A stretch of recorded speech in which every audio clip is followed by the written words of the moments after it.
बीकानेर के देशनोक स्थित विश्वविख्यात श्री करणी माता मंदिर में नए साल के पहले दिन सावन भादो महाप्रसाद का भोग लगाया गया।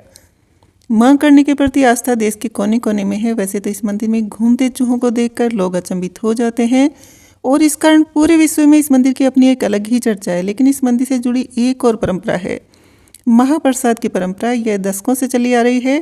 श्रद्धालु मन्नत पूरी होने के बाद माता को महाप्रसाद चढ़ाते हैं, जिसकी सामग्री और वितरण दोनों पहले से ही तय होते हैं।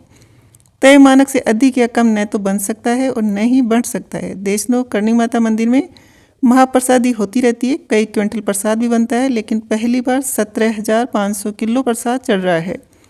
आयोजक दावा कर रहे हैं कि अब तक न सिर्फ देशनोक बल्कि दुनिया के किसी भी कोने में इतना प्रसाद और भोग एक साथ नहीं हुआ।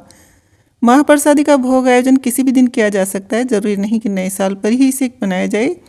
लेकिन श्रद्धालु इसे सही समय मानकर नववर्ष पर महाप्रसाद का भोग लगवाते हैं। नए साल के आगमन के पहले दिन बीकानेर जिले में देशनोक स्थित करणी माता मंदिर में जमकर रौनक रही। माता के चरणों में सावन भादो कढ़ाई में महाप्रसादी का आयोजन किया गया। दूर दूर से आए श्रद्धालुओं का कहना है कि नववर्ष पर किसी होटल में जाकर नाचने और जाम छलकाने से बेहतर है कि करणी माता को धूप लगाकर उनका आशीर्वाद लिया जाए। नए साल के स्वागत में माता के दरबार में 17,500 किलो दाल का हलवा बनाया गया और इस प्रसाद को करणी माता के श्रद्धालुओं में नए साल के पहले दिन वितरित किया गया। इससे पहले साल की अंतिम रात मंदिर में कथा हुई। मान्यता है कि मनोकामना पूरी होने पर भक्त सावन भादो कढ़ाई का भोग बनवाते हैं। आयोजकों का दावा है कि यह विश्व का सबसे बड़ा भोग है। प्रसाद ग्रहण करने जयपुर, जोधपुर, नागौर सहित राज्य भर से भक्त पहुंचे। मंदिर प्रन्यास ट्रस्ट के सीतादान बारट इस महाप्रसादी के इतिहास पर बात करते हुए बताते हैं कि देशनोक मंदिर में बीकानेर रियासत के महाराजा गंगा सिंह के समय यह परंपरा शुरू हुई। लंबे समय तक केवल राज परिवार ही इस आयोजन को करवाता रहा, लेकिन बदलते समय में अब आम श्रद्धालु भी इसे करने में लग गए हैं। अपनी मन्नत पूरी होने पर वे मां के दरबार में आते हैं और महाप्रसाद का आयोजन करते हैं। महाप्रसाद के लिए हलवा या लापसी का भोग बनता है, लेकिन मिश्रण, अनुपात व वजन सब तय होता है। इस बार पहली बार दाल का हलवा महाप्रसाद में भोग लगाया गया।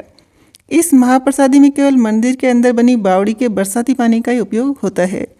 इस बार महाप्रसादी डॉक्टर करणी प्रताप सिंह, पार्थ सारथी, प्रतिभा उज्ज्वल परिवार की ओर से की जा रही है। बताया जाता है कि तत्कालीन महाराजा गंगा सिंह जब क्षेत्र में गंग नहर लाए थे तब कई परेशानियां आई थी, इसलिए उन्होंने सबसे पहले इस महाप्रसादी की शुरुआत की। ट्रस्ट के पूर्व अध्यक्ष कैलाशदान कहते हैं कि इस महाप्रसाद का नाम सावन भादो है। मंदिर परिसर में ही लोहे की 3 बड़ी कढ़ाई है, जिसमें एक सावन, एक भादवा और एक असोज नाम से है। यह नाम हिंदू कैलेंडर माह के नाम से रखे गए हैं। एक कढ़ाई में 9,000 और दूसरी में 8,000 किलो मात्रा में भोग तैयार होता है। इस बार 17,500 किलो हलवा बनाया गया है, जिसे सुबह पूजा आरती के बाद मां करणी को भोग लगाया गया। देशनोक के ही 3 जातियों के लोगों में इस कार्य को करने की जिम्मेदारी दी गई है। करीब 250 से ज़्यादा लोग मंदिर परिसर में ही 3 दिन तक लगातार इस महाप्रसाद को बनाते हैं। इसके बाद मां करणी को महाप्रसाद का भोग लगाया जाता है।